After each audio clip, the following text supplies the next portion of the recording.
Hello guys, അപ്പോൾ നമുക്ക് ഇന്നത്തെ വിശേഷങ്ങളൊക്കെ ആയാലോ. ഇതെന്താണെന്ന് നിങ്ങൾ വിചാരിക്കേണ്ടാവില്ലേ. ഇതാണ് ഇന്നത്തെ രാവിലത്തെ ബ്രേക്ക്ഫാസ്റ്റ് കേട്ടോ. ഇത് പഴം, അതുപോലെ ഓട്സ്, ബദാം, പാല് ഇതൊക്കെ കൂട്ടിയിട്ട് ഉണ്ടാക്കിയതാണ് കേട്ടോ. എന്നിട്ട് പിന്നെ നമ്മൾ ബ്രേക്ക്ഫാസ്റ്റ് കഴിച്ച് നമുക്കിന്ന് കുറച്ച് പരിപാടികളൊക്കെ ഉണ്ട്. അപ്പോൾ നമുക്ക് ചേട്ടപ്പടിയെന്നിട്ട് വേഗം പണികൾ കഴിക്കണം. ഇന്ന് ശനിയാഴ്ചയാണ്. അപ്പോൾ പിന്നെ ഭാബി വടനപ്പള്ളി പോയിക്കാണ്. കനസ് കുട്ടികൾക്ക് സ്കൂളിലാത്തപ്പോഴാണ് ഭാബി പോകാറ് കേട്ടോ. അപ്പോൾ പിന്നെ ഇന്ന് ശനിയാഴ്ചയാണ്. അപ്പോൾ എനിക്കിന്ന് കുറച്ച് സ്ഥലത്തേക്കൊക്കെ പോകണം. അപ്പോൾ ഇന്ന് വേഗം പണി കഴിക്കാൻ എനിക്കാണെങ്കിൽ വെറും ചോറും സാമ്പാറും മീൻകറി ഉപ്പേരൊന്നും ഉണ്ടാക്കാൻ എനിക്കിഷ്ടമല്ല കേട്ടോ. കാരണം അതാകുമ്പോൾ കുറേ മെനക്കെട്ട പരിപാടിയാണ്. ഇതാകുമ്പോൾ വേഗം പണി കഴിയും. എന്താണെന്ന് വെച്ചാൽ ഇന്ന് നെയ്ച്ചോറാണ് കേട്ടോ ഉണ്ടാക്കുന്നത്. നെയ്ച്ചോറും അതുപോലെ തന്നെ ചിക്കൻ കറിയാണ് ഉണ്ടാക്കുന്നത്. അതാകുമ്പോൾ വേഗം പണി കഴിയും. എളുപ്പപ്പണിയല്ലേ. എനിക്ക് അതാണ് കേട്ടോ ഇഷ്ടം. ബിരിയാണി ഉണ്ടാക്കൽ, മന്തി ഉണ്ടാക്കൽ, അതുപോലെ തന്നെ എന്താ പറയുക, നെയ്ച്ചോറ് ഉണ്ടാക്കൽ, അങ്ങനത്തെ എന്തെങ്കിലും സ്പെഷ്യലായിട്ടുള്ളത് ഉണ്ടാക്കണം. വെറും ചോറ് ഉണ്ടാക്കുമ്പോൾ വെറും ചോറ് ഉണ്ടാക്കണം, മീൻകറി ഉണ്ടാക്കണം, പച്ചക്കറി ഉണ്ടാക്കണം, ഉപ്പേരി ഉണ്ടാക്കണം, പപ്പടം പൊരിക്കണം, മീൻ പൊരിക്കണം. അപ്പം അതിനും ഇതും വെച്ചേക്കുമ്പോൾ ഇതല്ല എളുപ്പപ്പണി. അപ്പം ഞാനിതേ ഓഹോ, നിനക്ക് പഴം ബദാമും പാലൊക്കെ ഇട്ടിട്ടുള്ള ബ്രേക്ക്ഫാസ്റ്റില്ലേ. അപ്പോൾ വീട്ടുകാർക്ക് ഇന്ന് ബ്രേക്ക്ഫാസ്റ്റ് ഒന്നും ഉണ്ടാക്കില്ലേ എന്നൊരു ചോദ്യം ഉണ്ടാവില്ലേ. അതെന്തായാലും വേണ്ട കേട്ടോ. വീട്ടുകാർക്ക് എന്തായാലും ഞാൻ ചപ്പാത്തി ഉണ്ടാക്കിയിട്ടുണ്ട് കേട്ടോ. ഇന്ന് അവർക്കുള്ളത് ചപ്പാത്തിയാണ്. അപ്പോൾ പിന്നെ രാവിലത്തെ വീഡിയോസ് നമുക്കൊന്നും എടുക്കാൻ പറ്റിയില്ല. കനിയല്ല ബേബി ഭയങ്കര കരച്ചിലായിരുന്നു കേട്ടോ. അതുകൊണ്ട് ഇന്ന് അവളായിട്ടായിരുന്നു ഫുള്ള് അവളെടുത്തിട്ട് നടന്നതെന്നാണ്. ഇപ്പോഴും കരച്ചിലിനൊരു കുറവില്ല. ഇപ്പോഴും എൻ്റെ ബാക്കിൽ കരഞ്ഞുകൊണ്ടാണ് കേട്ടോ നിൽക്കുന്നത്. പക്ഷേ നമുക്കിന്ന് പുറത്ത് പോകേണ്ട കാരണം തന്നെ വേഗം രാവിലത്തെ കഴിഞ്ഞ് വേഗം പണികൾ കഴിച്ചാൽ മാത്രം നമുക്ക് വേഗം പോയിട്ട് വേഗം വീട്ടിലോട്ട് വരാൻ പറ്റുള്ളൂ. അതുകൊണ്ട് തന്നെ നമുക്ക് വേഗം പണികൾ കഴിക്കണം. പിന്നെ വെറുതെ നെയ്ച്ചോറും ചിക്കൻ കറി മാത്രമല്ല, നമുക്ക് അതിലേക്ക് കച്ചമ്പറ് ഉണ്ടാക്കണം, പപ്പടം പൊരിക്കണം. ആ ഒരു പണിയും കൂടി ഉണ്ട്. അപ്പോൾ എല്ലാ ബേബി കാരനോട് എൻ്റെ ബാക്കിൽ നടക്കുന്നത് നിങ്ങൾക്ക് അവളെ മുടി നിങ്ങൾക്ക് കാണാൻ പറ്റും, അവളിങ്ങനെ നടക്കുന്നത്. പക്ഷേ ഞാൻ സാറിലെ ബേബി എന്നിട്ട് ഞാൻ വലിയ മൈൻഡ് കൊടുക്കാണ്ട് ഞാൻ അങ്ങനെ നടക്കണം കേട്ടോ. പിന്നെ ഉണ്ടല്ലോ, എൻ്റെ കാര്യത്തിലും എൻ്റെ മക്കളുടെ കാര്യത്തിലും എൻ്റെ വീട്ടുകാർക്കും കൂടി ഇല്ലാത്ത കുറച്ച് വിഷമങ്ങളൊക്കെ പൊതുജനങ്ങൾക്കുണ്ട് കേട്ടോ. അത് എന്താണെന്ന് ഞാൻ പറയുന്നില്ല. പക്ഷേ അത് ഇപ്പോഴത്തെ കാര്യം പറഞ്ഞിട്ടൊന്നുമല്ല കേട്ടോ. ഏതോ കാലത്ത് കഴിയേണ്ട കാര്യത്തെ പറഞ്ഞിട്ടാണ് എൻ്റെ മോൾക്ക് 2 വയസ്സായിട്ടുള്ളത്. എൻ്റെ മോൾ നിക്കാഹിൻ്റെ കാര്യം പറഞ്ഞിട്ടാണ് കേട്ടോ പ്രശ്നം. എന്തൊക്കെയാണ് ആൾക്കാർക്ക് പറയാനും അറിയാനുള്ളത് അല്ലേ. ആ മോള് വലുതായിട്ടും 2 വയസ്സായിട്ടുള്ളൂ, 3 വയസ്സാവണ്. അതിൻ്റെ നിക്കാഹ് കഴിച്ചു കൊടുക്കാൻ അതിൻ്റെ വാപ്പ വേണ്ടിയെന്നൊക്കെയാണ് ചോദിക്കുന്നത്. അതിൻ്റെ വാപ്പുണ്ട്, അതിൻ്റെ വാപ്പ അവിടെ ബസ് ഓടിക്കുന്നുണ്ട്. അതിൻ്റെ വാപ്പൻ്റെ മക്കൾക്ക് എൻ്റെ മക്കളെ വാപ്പ അവിടെ ഉണ്ട് കേട്ടോ.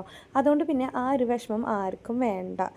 പിന്നെ അവൾക്ക് മൂത്തൊരാങ്ങളുണ്ട്, പിന്നെ അതിൻ്റെ വാപ്പുണ്ട്, അതിൻ്റെ ആൾക്കാരൊക്കെ ഉണ്ട്. അപ്പോൾ പിന്നെ ആ ഒരു നിക്കാഹിൻ്റെ ഒരു അർത്ഥമില്ലാത്ത കാര്യം ചോദിച്ചിട്ടാണ് വന്നത്. എന്ത് കാര്യം ഉണ്ടെന്നറിയാം. ഒന്നും പറയാനില്ലെങ്കിൽ എന്തെങ്കിലുമൊക്കെ ഒന്ന് കുണച്ചുകൊണ്ട് വരണ്ടേ, അതെന്ന് വെച്ചിട്ട് അവൻ പറഞ്ഞിട്ടുണ്ടാവുക. പക്ഷേ അത് എൻ്റെ അടുത്ത് വേണ്ട കേട്ടോ. ഒന്നും പറയാനില്ലെങ്കിൽ എന്തെങ്കിലുമൊക്കെ ഒന്ന് പറയണ്ടേന്ന് വെച്ചിട്ട് പറയുന്നവരുണ്ടെങ്കിൽ അത് എന്നെ ഞാൻ കേൾക്കിച്ചേ പറയേണ്ട. എന്തായാലും അതെൻ്റെ മുഖത്തൊക്കെയും ചോദിക്കാൻ നിൽക്കണ്ട. എന്തുണ്ടെങ്കിൽ അങ്ങോട്ടോട്ട് പറഞ്ഞിട്ട് തീർത്തോ. മനസ്സിലായോ. എനിക്കറിയാം എൻ്റെ മക്കളെ നോക്കാനും എനിക്ക് ജീവിക്കാനും എനിക്കറിയാം. അതിന് വലിയ പൊതുജനങ്ങൾക്കും നാട്ടുകാർക്കും അതിൻ്റെ യാതൊരു വിഷമം വേണ്ട. മനസ്സിലായല്ലോ. അപ്പോൾ പിന്നെ ഈ ഒരു കാര്യം എനിക്ക് വേണ്ടേന്ന് ഇങ്ങനെ മനസ്സിൽ വന്ന് ഇങ്ങനെ നിന്നേരുന്ന കാര്യമാണ് പറയണോ വേണ്ടതെന്നുള്ളത്. പക്ഷേ പറയാണ്ടിരിക്കാൻ എനിക്ക് പറ്റിയില്ല. എന്തായാലും ഇനിയും ഇതുപോലെ നിൽക്കാതിൻ്റെ കാര്യങ്ങളൊക്കെ പറഞ്ഞിട്ടും അതുപോലെ എൻഗേജ്മെൻറ്റിൻ്റെ കാര്യങ്ങളൊക്കെ പറഞ്ഞിട്ട് ഇനിയും മറ്റുള്ളവർക്ക് ഇങ്ങനെ ചോദിക്കാൻ തോന്നുന്നുണ്ടല്ലോ. അത് കണ്ടിട്ടാട്ടോ അവറ്റുള്ള ആൾക്കാരൊക്കെ ഇഷ്ടം പോലെ ഇവിടെ ഉണ്ട് കേട്ടോ. പിന്നെ ആ ഒരു വിഷമം നിങ്ങൾ നാട്ടുകാർക്കും പൊതുജനങ്ങൾക്കൊന്നും ഒട്ടും വേണ്ട കേട്ടോ. പിന്നെ ഇവിടെ ഉപ്പിടണമെങ്കിലും പഞ്ചസാര ഇടണമെങ്കിലും ചായപ്പൊടി ഇടണമെങ്കിലും അത് അറിഞ്ഞിട്ടിടുന്നുണ്ടെങ്കിൽ ഇവർക്ക് തന്നെ ഇടണം. അത് നമുക്ക് ഇടാനുള്ള യാതൊരു ഒരു അവകാശം ഇവിടെ ഇല്ല. കാരണം അത് അവർക്കുള്ളതാണ്. അത് ഇട്ടില്ലെങ്കിൽ പിന്നെ അത് പണ്ടോ പിന്നീട് ഇവിടെ ഭയങ്കര കരച്ചിൽ പിന്നെ അത് പറഞ്ഞിട്ടായിരിക്കും കേട്ടോ. അങ്ങനെ നമ്മുടെ ചോറും കറിയും എല്ലാം റെഡി ആയിട്ട് വേണം ഇനി നമ്മുടെ അടുത്ത പരിപാടിയിലോട്ട് നമുക്ക് പോകാൻ വേണ്ടിയിട്ട്. അപ്പം നമുക്ക് നമ്മുടെ ആദമും ഇവിടെ വന്ന് എത്തിച്ച് നോക്കണം കേട്ടോ. എന്നാൽ ആദമും ഞാനും എൻ്റെ എല്ലാം മോനെ എന്നെ ഹെൽപ്പ് ചെയ്യണില്ലേ ആദമേ. ഓ, ഒരാളോടെ എന്തൊന്നും കരയുണ്ട്. എന്താ ചെയ്യണില്ല മോന്? ആണോ? കളയാണ്ടിടാനൊക്കെ അറിയോ ആദമേ? കളയാണ്ടിടാനൊക്കെ അറിയോ? മാഷാ അല്ലാ, അതെ കളഞ്ഞി. തിന്നണ ഒരാളിരുന്നിട്ട്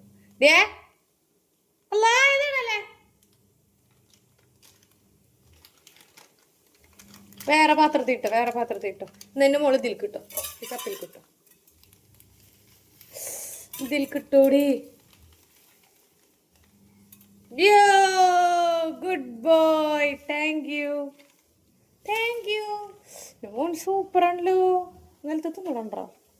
അങ്ങനെ നമ്മൾ വീട്ടിലെ പരിപാടികളെല്ലാം കഴിഞ്ഞ് നമ്മളിപ്പോൾ ഇത് നേരെ ഗുരുവായൂർക്കാണ് കേട്ടോ വന്നിട്ടുള്ളത്. അപ്പോൾ എല്ല ബേബി ആദ്യം ഇങ്ങനെ നടക്കണം, അവൻ എന്തൊക്കെ ചെയ്യണം അതിനപ്പുറമായിട്ടാണ് അവൾ ചെയ്യുള്ളൂ കേട്ടോ. അതങ്ങനെയാണ്, എല്ലായിടത്തും അങ്ങനെ തന്നെ ആയിരിക്കൂലേ. ഇപ്പോൾ ഞാനും എല്ല ബേബി നമ്മളെ മുഹമ്മദ് ഗുരുവായൂരാണ് വന്നിട്ടുള്ളത്. ഇവിടേക്ക് വന്നിട്ടുള്ളത് എന്തിനാണെന്ന് വെച്ചാൽ എനിക്ക് കുറച്ച് സാധനങ്ങൾ മേടിക്കാണ്ടായിരുന്നു. നമ്മൾ എല്ല ബേബിക്ക് വേണ്ടിയിട്ട് കുറച്ച് പർച്ചേസിങ് ഉണ്ടായിരുന്നു. അപ്പോൾ അതിന് വേണ്ടി വന്നതാണ് കേട്ടോ. നോക്കുമ്പോൾ നല്ല തിരക്കായിരുന്നു. ഞങ്ങൾ ഇവിടെ പ്രിയങ്കയിൽ നിന്നാണ് വന്നിട്ട് മേടിക്കാറ്. നല്ല തിരക്കായിരുന്നു. അപ്പോൾ അവിടുന്ന് ഉദ്ദേശിച്ച സാധനം കിട്ടിയില്ല, എന്നാലും കണ്ണി കണ്ടത് ഇഷ്ടമായത് എടുത്തിട്ടുണ്ട് പോന്നിട്ടുണ്ട്. പിന്നെ ഇപ്പം നമ്മൾ എവിടേക്കാണ് പോകണമെന്ന് വെച്ചാൽ നമ്മൾ ചാവക്കാട് ഹോസ്പിറ്റലിലേക്കാണ് കേട്ടോ പോണത്. അപ്പോൾ ഇനി അവിടുന്ന് ബസ് ഇറങ്ങിയിട്ട് പിന്നെ ഞങ്ങൾ ഇങ്ങോട്ട് നടക്കുകയാണ് ചെയ്തത്. ഞാനും എൻ്റെ ആദമും കൂടി. ഞങ്ങൾ ഓട്ടോക്ക് വരാറില്ല, ഞങ്ങൾ അവിടുന്ന് പിന്നെ അങ്ങനെ രണ്ടുപേരും കൂടി ഇങ്ങനെ നടക്കുകയാണ് ചെയ്യാറ്. അപ്പോൾ നമ്മൾ ചാവക്കാട് ഹോസ്പിറ്റലിൽ എത്തിയിട്ടുണ്ട്. അപ്പോൾ ഇവിടെ വന്നപ്പോൾ നമ്മൾ ടോക്കൺ എടുക്കണം. ഞാൻ ഉച്ച കഴിഞ്ഞിട്ട് വരാൻ നിന്നത് എന്താണെന്ന് വെച്ചാൽ അപ്പോൾ വന്ന തിരക്ക് കുറവുള്ള കാരണം ആ ഒരു ടൈമിൽ വരുന്നത്. പക്ഷേ എവിടെ തിരക്ക് കുറവ്, 167 ടോക്കൺ നമ്പർ കിട്ടിയിട്ടുള്ളത്. അവിടെ ആദമിന് 166, എല്ലാവർക്കും കിട്ടിയിട്ടുണ്ട് ടോക്കൺ നമ്പർ. അപ്പോൾ പിന്നെ എപ്പോൾ വന്നാലും അതൊക്കെ ഒരു നേരം പോലെ ഇരിക്കും ഇല്ലേ. ഞാൻ ഉച്ചയ്ക്ക് ശേഷം വന്നാൽ അങ്ങനെ തിരക്കുണ്ടാവാറില്ല, പക്ഷെ ഇന്ന് തിരക്കുണ്ടായിരുന്നു കേട്ടോ. മിഠായ മരുന്നാ എന്താണ്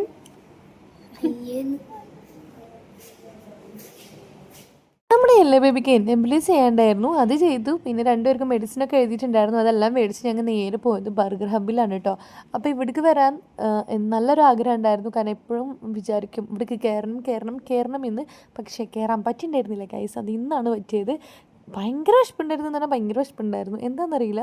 പിന്നെ ഇപ്പം മെനു കാർഡ് നോക്കുന്നതും സാധനം ഓർഡർ പറയുന്നതൊക്കെ നമ്മുടെ ആദമാണ് കേട്ടോ. അപ്പോൾ ആദമിന് ഇഷ്ടമായത് അവൻ ഓർഡർ കൊടുത്തിട്ടുണ്ടായിരുന്നു. എന്തോ ഒരു സ്പെഷ്യൽ ഒരു സാൻഡ്വിച്ച് ബർഗറോ അങ്ങനെ എന്തോ ഉണ്ടായിരുന്നു, അത് ഓർഡർ പറഞ്ഞിട്ടുണ്ടായിരുന്നു. അതിലേക്ക് തന്നെ കോംബോ ആയിട്ട് വരുന്നതാണ് കേട്ടോ.